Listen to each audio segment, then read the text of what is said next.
Hi hello friends, welcome back to our channel Ashu Reddy kitchen and blogs. ఈరోజు మన ఛానల్లో చాలా సింపుల్గా ఇలా ఒక కప్పు అటుకులతోటి మనమైతే పూరి చేసుకుందాము. చాలా బాగుంటుంది, టేస్ట్ అయితే డిఫరెంట్గా ఉంటుంది.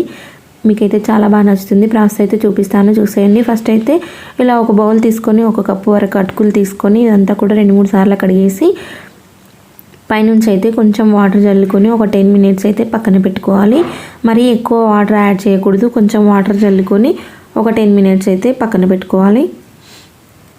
చూసారా, 10 మినిట్స్ తర్వాత ఇదంతా కూడా నానిపోయి ఉంటుంది. ఇదంతా కూడా కలిసే విధంగా మొత్తం మెత్తగా పిసుకాలన్నమాట. ఇలా పిసుకుతూ మనం మెత్తగా కలుపుకోవాలి.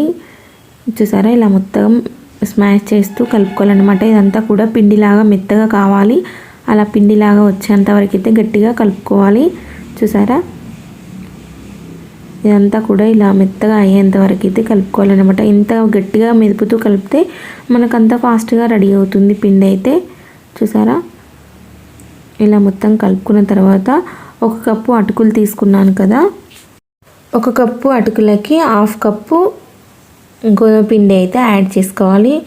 1/2 కప్పు గోధుమ పిండి అలాగే 1/2 కప్పు శనగపిండి యాడ్ చేసుకోవాలి.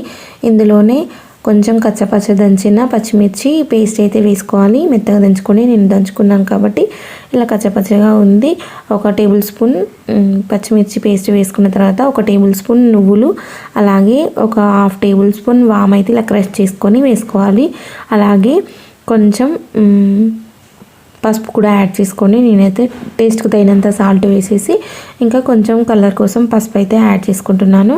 అలాగే ఒక గుప్పెడు కొత్తిమీర కూడా వేసుకొని ఇదంతా కూడా కలిసే విధంగా కలుపుకోవాలి. మీరు కావాలంటే కొంచెం ఎండుకారం అలాగే గరం మసాలా కూడా యాడ్ చేసుకోవచ్చు, నేనైతే వేయట్లేదు.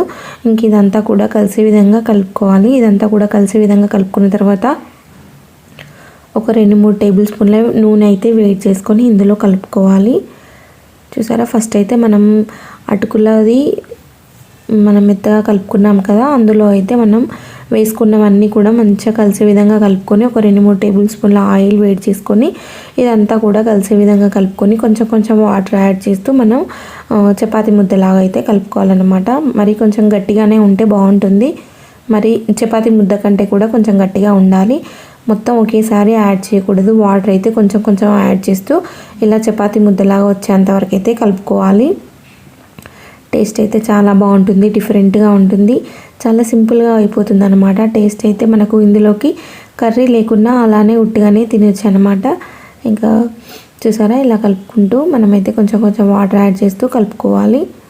చూసారా, ఇలా పిండి ముద్ద వచ్చేంత వరకు అయితే కలుపుకోవాలి. మీరు కావాలంటే కొంచెం చేతికి ఆయిల్ రాసుకొని కూడా కలుపుకోవచ్చు.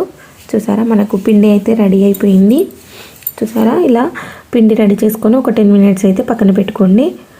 చూసారా, ఒక 10 మినిట్స్ తర్వాత మళ్ళీ ఒకసారి ఇలా కలుపుకొని చిన్న చిన్న ముద్దల్లాగా అయితే చేసుకోవాలి. మీకు ఎంత సైజులో కావాలనుకుంటే అంత సైజులో చేసుకొని పక్కన పెట్టుకోవాలి. డీప్ ఫ్రైకి అయితే ఈలోపు ఆయిల్ పెట్టేసుకుందాము. ఆయిల్ పెట్టేసుకొని ఆయిల్ మంచిగా హీట్ అయ్యేలోపు ఇక్కడ మనం అన్ని ముద్దలన్నీ రెడీ చేసుకొని ఇలా ప్లేట్ మీద అయితే ఆయిల్ రాసుకొని ఒత్తుకోవాలి. కొంచెం మందంగానే ఉండాలి, పల్చగా ఉండకూడదు.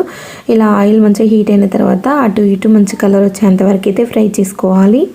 చూసారా, వేసిన వెంటనే మనకు మంచిగా పైకి వచ్చేస్తుంది అనమాట. అటు ఇటు మంచిగా కలర్ వచ్చేంత వరకు అయితే ఫ్రై చేసుకోవాలి. చూసారా, చాలా బాగుంటుంది, డిఫరెంట్గా ఉంటుంది, తొందరగా అయిపోతుంది. టేస్ట్ అయితే డిఫరెంట్గా అంటే చాలా డిఫరెంట్గా ఉంటుంది, తప్పకుండా ట్రై చేయండి. చూసారా, ఇలా కలర్ వచ్చేంత వరకు అయితే ఫ్రై చేసుకొని ఇంకా మిగతావన్నీ కూడా ఇదే విధంగా ఫ్రై చేసుకోవాలి. చూసారా, ఇంకా అటు ఇటు మంచిగా కలర్ వచ్చేంత వరకు అయితే ఫ్రై చేసుకోండి.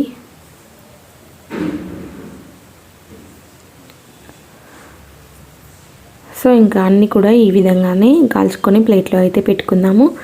సో ఫైనల్గా మనకు ఒక కప్పుతోటి రెడీ చేసుకొని డిఫరెంట్గా పూరీలు అయితే రెడీ అయిపోయాయి. నచ్చితే తప్పకుండా ట్రై చేసి మన ఛానల్ని సబ్స్క్రైబ్ చేసుకోండి. మీరు ట్రై చేస్తే కనుక తప్పకుండా నా కామెంట్ బాక్స్లో కామెంట్ చేయండి.